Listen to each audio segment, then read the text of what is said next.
Estamos de vuelta y está con nosotros el siguiente invitado, Jerko Ljubetić, consejero de Convergencia Social del partido.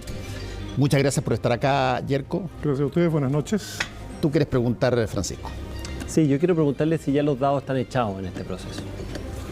Yo creo que estamos en los últimos minutos de un partido que está terminando. Mañana tenemos las votaciones del Pleno del Consejo sobre las observaciones que llegan desde la Comisión Experta. Claramente, aquí se ha hablado sobre eso, las expectativas no son muchas las que se puedan albergar.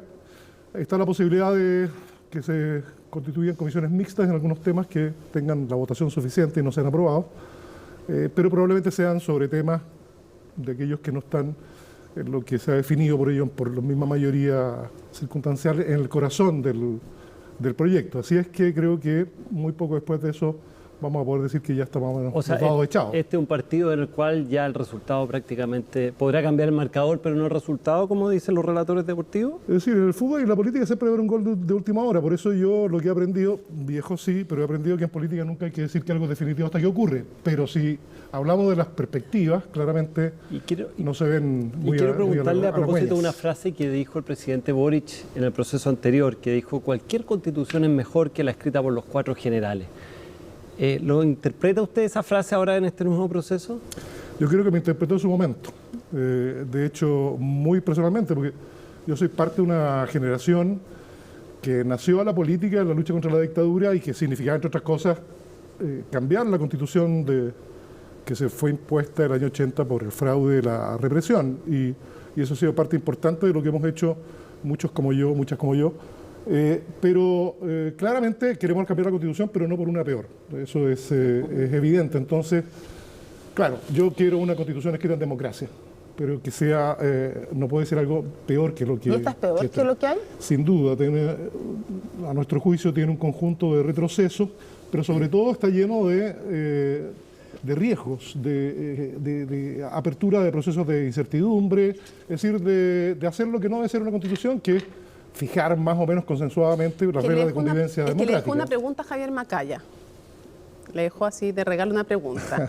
Dijo que usted dijera en qué el proyecto de nueva Constitución era un retroceso respecto de los anhelos que ustedes tenían.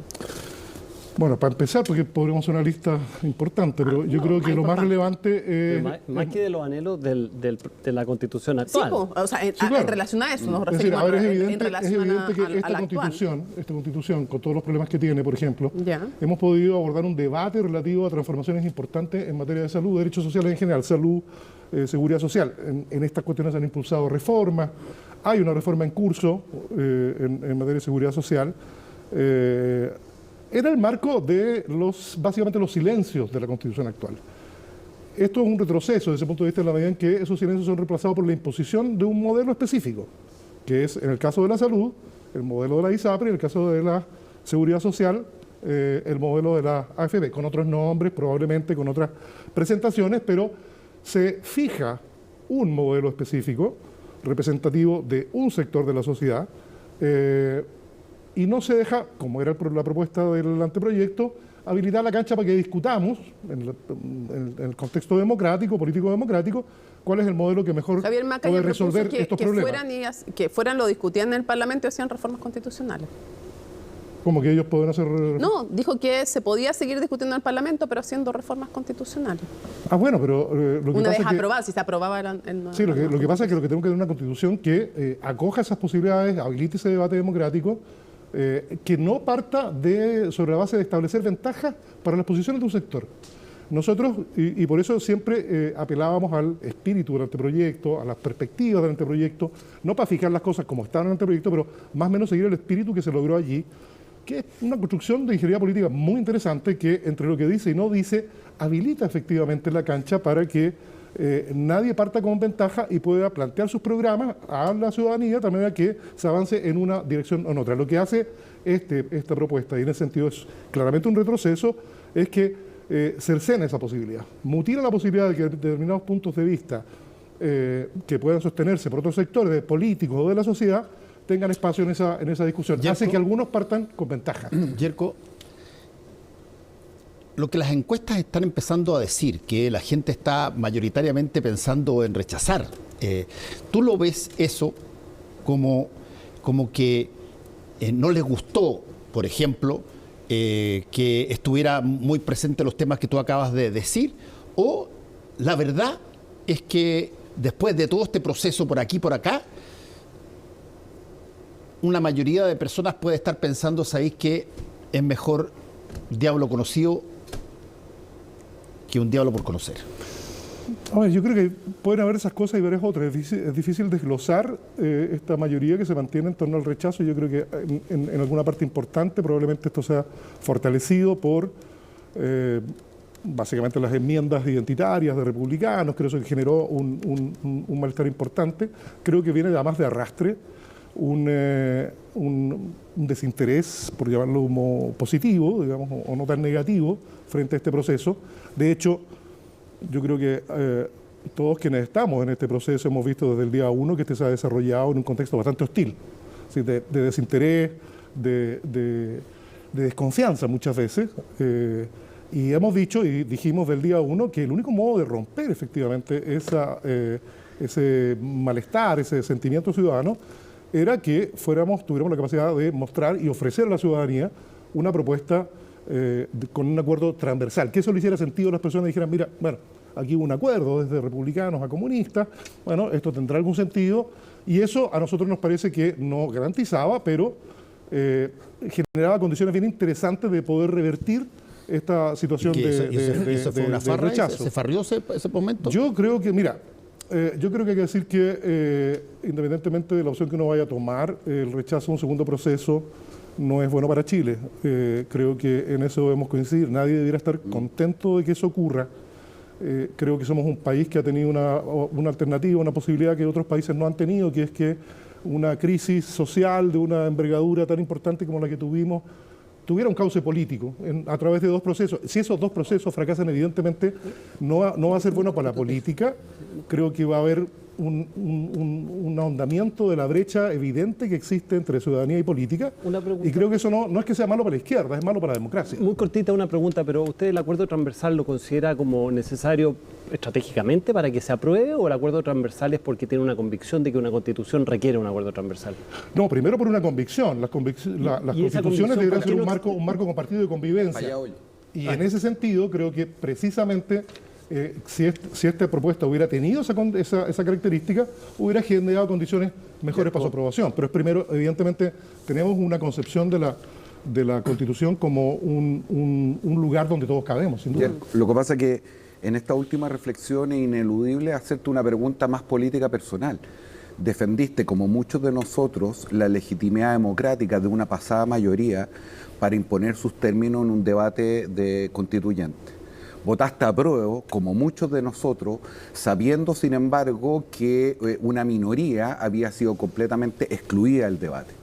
Quiero preguntarte, en tu experiencia ahora en el Consejo, ¿hay una revisión de lo que fue el proceso de la primera constituyente y cómo este impactó? Y segundo, ¿todavía tiene la derecha entonces legitimidad democrática para imponer sus términos, o esta idea del acuerdo te parece una cuestión más importante? A ver, yo creo que todos los sectores y todos quienes tenemos alguna responsabilidad, todos deberíamos tener una mirada efectivamente acerca de lo que ocurre. Yo creo que la diferencia está en que algunos han aprendido la lección, me parece, y otros no la han aprendido. Es evidente que el modo, la conducción, el manejo de este proceso, que son cuestiones que no se ven mucho en los medios, porque son las decisiones día a día de quienes tenían el control total y absoluto del proceso. Es decir, estamos hablando de una mayoría que controla la mesa directiva, que tuvo la presidencia de cada una de las comisiones, que es donde se toman las decisiones que hacen fluir o no el debate, qué se hace primero, qué se hace después. Bueno, este proceso, y nosotros lo dijimos también desde el principio, que además es corto. Uno de los problemas que tiene de su diseño es que es un proceso muy corto para una reflexión tan importante, debió haber sido orientado a priorizar los tiempos y los espacios para instancias de conversación y diálogo orientados a un acuerdo. Bueno, lo que ocurrió es que tuvimos un mes y medio del primer tiempo donde nosotros planteábamos, esto hay que conversar, hay que sentarse a dialogar, etcétera, pero oídos sordos absolutamente a ese planteamiento. se dejó transcurrir el tiempo a través de comisiones que recibían invitados, que está muy bien, etcétera, pero no se organizaron los tiempos en la idea de una cuestión que es evidente en un proceso tan complejo como este, que es, bueno, dejemos todo el tiempo y el espacio necesario priorizando las conversaciones necesarias para la búsqueda de acuerdos.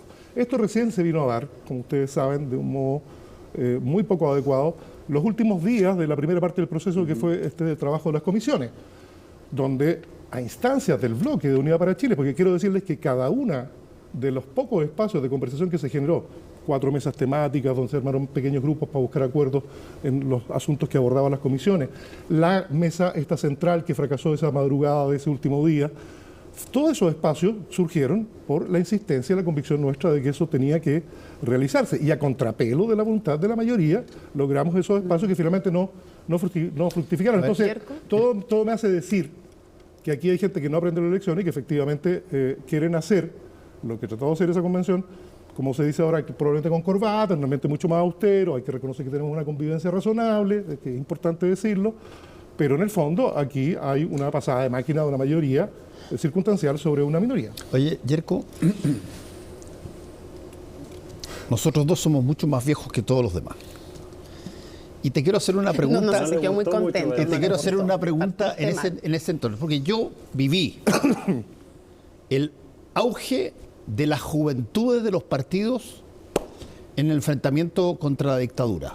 Yo viví cómo crecieron en el FEUC hasta que se ganó. Yo viví cuando tú creciste y ganaste la FECH. Y en ese entonces, esa juventud tenía una relación con los partidos y además, hoy día si tú preguntas quién es el presidente de la Juventud Demócrata Cristiana, probablemente el 90% no tiene idea. En esa época todos sabían quién eran los presidentes de la juventud y quién eran los candidatos que se metían de candidatos en las universidades. ¿Qué hay que tú pudieras, si es que te tuvieras que conversar largo con la nueva generación que está hoy día en el gobierno, de decir, oye, algo aprendimos que te podemos transmitir? ¿Qué se te ocurriría decirle al presidente o a toda la generación esa de tu misma coalición, de lo que a ti te significó pasar a ser un rockstar político en un momento dado, tal cual como les ha pasado a esta generación?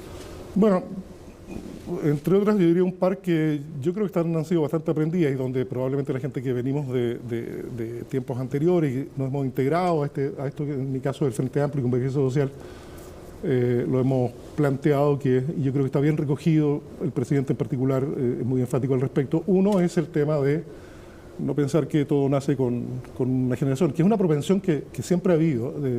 Yo cuando era un joven político también tenía una mirada muy escéptica, muy dura respecto a las generaciones anteriores. Es parte de la vida probablemente. Pero aprendimos que ni todo había empezado con nosotros, ni todo terminaba con nosotros. Así que somos parte de una lucha, de una historia que se remonta muy atrás y que probablemente no termine ni en esta vuelta, y que va a seguir mucho tiempo hacia allá, hacia el futuro, y que lo que se hizo antes, bueno, algo de eso tenemos que recoger, para bien o para mal, y sobre eso pararnos para, bueno, ver qué nos toca a nosotros e ir para adelante. Yo creo que esa primera lección es importante, y lo segundo es el tema de la construcción de mayorías. Creo que la experiencia nuestra, hace poco estábamos conmemorando los 35 años del no, la experiencia de construcción de mayoría, la mayoría social y política es una condición indispensable para cualquier cambio importante que uno quiera impulsar en el país. Yo creo que ese tipo de cuestiones han sido bastante recogidas y creo que son parte de la maduración política de generaciones jóvenes que además les ha tocado irrumpir con mucha rapidez y con mucha fuerza en el escenario político, a diferencia de las generaciones nuestras. Sí. Ellos ha transcurrido muy poco tiempo entre que surgen y están a cargo de las principales responsabilidades. No sé si han construido la mayoría para hacer la reforma que quieren hacer. Tengo mis dudas al respecto, no, pero es un objetivo, sí. Es un objetivo que siempre hay que perseguir. Sí, por eso, pero no sé si lo tienen, porque proponen ciertas reformas que pareciera todavía no tener esas mayorías. Pues de pronto las parlamentarias no las tienen, digamos. Pero quiero ir a otro tema porque quiero traerte de vuelta al debate constitucional. El expresidente Sebastián Piñera se decantó a favor. Dijo que ustedes estaban la derecha había tratado de hacer acuerdos y que la intransigencia estuvo en la izquierda. Hernán Larraín dijo que Hernán Larraín que participa como experto, dijo que ustedes estaban construyendo un escenario ficticio que les facilitara el rechazo, que se trataron de tender puentes y que ustedes los destruyeron. Misma línea en la que va Sichel, que también se decanta por el a favor. ¿A ustedes cómo responden a eso? ¿Están buscando excusas para rechazar porque las encuestas dicen, como señalaba aquí también Javier Macaya, que la opinión pública está por ahora con el rechazo? Que yo creo que el sustento para todas esas afirmaciones no existe. Yo creo que más bien hay por parte de ellos una idea de campaña, que es decir, hay que hacer todos los esfuerzos y hay una izquierda intransigente que no es capaz de dar los acuerdos cuando toda la realidad indica lo contrario. No solo lo que decíamos recién, de esto es testimonio público, no fui solo yo, muchos otros dirigentes de nuestro bloque que instábamos por el diálogo, la negociación y las cuestiones son propias de un proceso como este, cuestión que no se tendió hasta último momento. En sus resultados yo creo que las cuestiones son evidentes. Aquí ha habido todo un intento, una cierta faramalla, de decir, mire la cantidad de cosas que se votaron por unanimidad, para dar esta misma impresión, pero seamos serios y vamos a los datos duros y a los que importan. De las enorme cantidad de enmiendas que presentadas, particularmente por republicanos, Chile Vamos y nosotros, solo un 3% de ellas, de las que fueron aprobadas, tienen un origen en el bloque de Unidad para Chile. Y si uno, por lo tanto, creo que son del orden de 5 del total de las enmiendas. Todas las demás son cuestiones que han surgido desde las distintas bancadas de derecha, a las que nosotros naturalmente hemos reflexionado acerca de si subirnos o no. Y nos hemos subido en estricto rigor a menos de un 30% de aquellas que tienen que ver con las que afectaban efectivamente el anteproyecto. Entonces, los datos desmienten esa afirmación. Pareciera que usted ya está en contra. A ver, ese otro dato importante, y yo creo que es bueno decirlo, todas y todos los consejeros de Unidad para Chile hemos sido súper serios y rigurosos en este proceso. Hemos resistido cualquier tentación de romper reglas del juego, de tener arranques que no se compadezcan con la seriedad de este asunto. Vamos a mantener hasta el final. Queda mañana lo que puede ser la penúltima parte del proceso, el penúltimo minuto de descuento de este partido. Y vamos a tomar una decisión o a comunicar una decisión cuando el proceso esté efectivamente terminado. Y una pregunta, ¿por qué me gustaría que usted explicara por qué en el caso de, no sé si toda la gente en la casa lo sabe, pero la idea de la enmienda republicana era cambiar lo que dice actualmente la Constitución? La Constitución actual dice, la ley protege la vida del que está por nacer. La enmienda republicana decía, la ley protege la vida de quien está por nacer. La propuesta de los expertos era distinta, no tenía ninguna de las dos frases. Pero en toda esta entrevista, en todo este debate se ha dicho en los últimos días, les ofrecimos a los consejeros oficialistas volver a la actual redacción. La ley protege la vida del que está por nacer. ¿Por qué no aceptaron eso? A ver, porque... Digo, si hoy día hay ley de aborto tras causales con la actual Constitución. Sí, a ver, hay dos cuestiones que hay que tener presentes aquí. Una, que las constituciones son un conjunto bastante sistémico, o sea, hay que mirarlas en conjunto. Los temas no se agotan en una disposición, no son compartimientos estancos y ahí quedan resueltos, sino que muchas veces se vinculan con otros aspectos que están contenidos en la propia Constitución. Y lo que ha ocurrido es que, y esto también es muy dinámico, porque efectivamente en algún momento el volver o el mantener la redacción actual, sobre la cual con mucho esfuerzo se ha construido los fundamentos jurídicos sobre los cuales se pudo llevar adelante la ley de aborto en 3 causales, en algún momento, por otras disposiciones aprobadas, me refiero básicamente a mañana tenemos que votar objeción de conciencia. Objeción de conciencia se cayó en comisión experta, pero ya hay un anuncio de republicanos que lo va a reponer. A eso sumémosle esta definición que parece muy inocente acerca de, anacrónica a mi juicio, pero inocente, acerca de que todas las personas menores de 18 años son niños. Ese conjunto de cuestiones hace tambalear las certezas y las seguridades acerca de que vamos a poder mantener una situación, no de avance, pero al menos de no retroceso en materia de derechos de las niñas y las mujeres. Menciono niñas porque me parece importante decir que la mayoría de las personas que han recurrido a al aborto por la causal de violación son niñas de 13 años.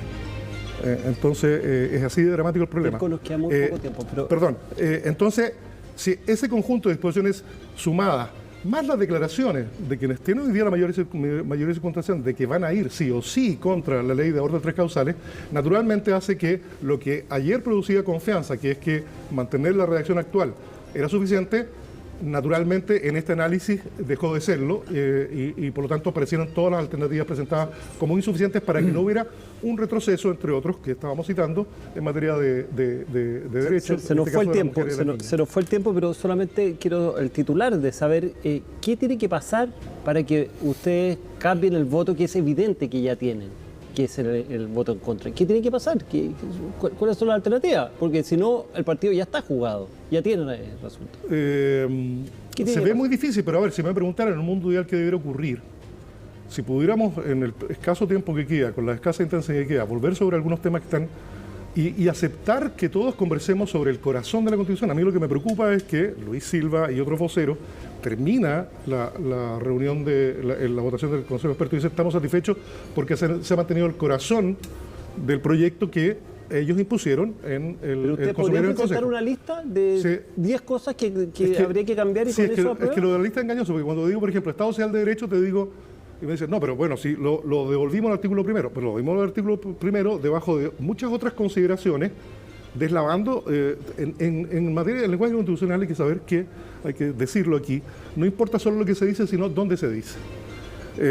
Entonces, y Estado Social de Derecho no es solo, mira, volvió al artículo primero, es reponer todas las cuestiones relativas a las obligaciones de... Entonces, ¿no sería más honesto decir, ¿sabe qué? Ya esto ya es irremontable, estamos en contra? ¿Para qué? Bueno, tú me estás preguntando qué vería yo como un horizonte de posibilidad. Diría, bueno, volvamos a discutir cómo cumplimos efectivamente, no solo con una base que es el Estado Social de Derecho, sino que lo más grave, es el modo de hacernos cargo de la parte, yo diría, más importante de las inquietudes, las demandas y el malestar ciudadano. Si tenemos una Constitución que no avanza en garantizar derechos sociales, condiciones materiales de una vida digna de las personas, el riesgo que corremos no solo es no hacernos cargo de aquellas cuestiones que están en la base del malestar que en su caso nos llevó a la crisis social, sino además que demostrar a los chilenos que la política no les sirve, que la democracia no les soluciona sus problemas. Entonces, no podría decirte, no hay posibilidades si es que no retomamos sistémicamente cuestiones que son tan relevantes como esa. Última pregunta de Jorge. Muy breve. Uno de los efectos que generó el proceso pasado fue el quiebre de lo que podríamos llamar la familia de izquierda, de centro izquierda, progresista, con muchos sectores que votaron con la derecha y concurrieron al rechazo. Una mirada más comunicacional y más vistosa a eso la tuvieron partidos que, si bien no tienen ningún arraigo, jugaron un rol muy significativo. Estoy pensando en amarillos, demócratas. Muchos de ellos ex camaradas tuyos, el caso del senador Walker, la senadora Rincón, al frente Sergio Mico, Guten Martín, en fin. ¿Qué expectativa tienes tú de lo que ellos vayan a hacer a la luz del resultado que tú estás viendo del proyecto? Bueno, a la luz de declaraciones, particularmente de Amarillo, yo quiero hacer una distinción entre Amarillos y esta dirigencia que es Amarillo y la dirigencia que es demócrata, que he visto matices. Pero yo lo que diría es que si ellos rechazaron la vez pasada por las razones que dieron y que fueron razones importantes que estuvieron en el debate político sobre el cual se dio el rechazo del 4 de septiembre, y fueran rigurosos, verían que muchos de esos elementos sobre los cuales ellos fundaron su rechazo siguen presentes de otra forma, más sobria, menos vistosa, pero siguen presentes en lo esencial en este proceso. Es decir, cuestiones de orden identitario, hablarle a mí, solo a mi gente, no preocuparme del conjunto del país, plantear mi moral, mi sentido de la ética que debe imperar, y en definitiva pasar una máquina de una palabra de una mayoría circunstancial sobre una minoría en vez de buscar los acuerdos necesarios para tener un conjunto de reglas, que es una Constitución que fijen legítimamente, consensuadamente nuestras reglas de convivencia política y social. Si ellos fueran rigurosos en ese análisis, creo que deberían concluir en definiciones parecidas a las que tuvieron en el proceso anterior. Jerko Libutich, muchas gracias por haber estado con nosotros. Gracias a ustedes.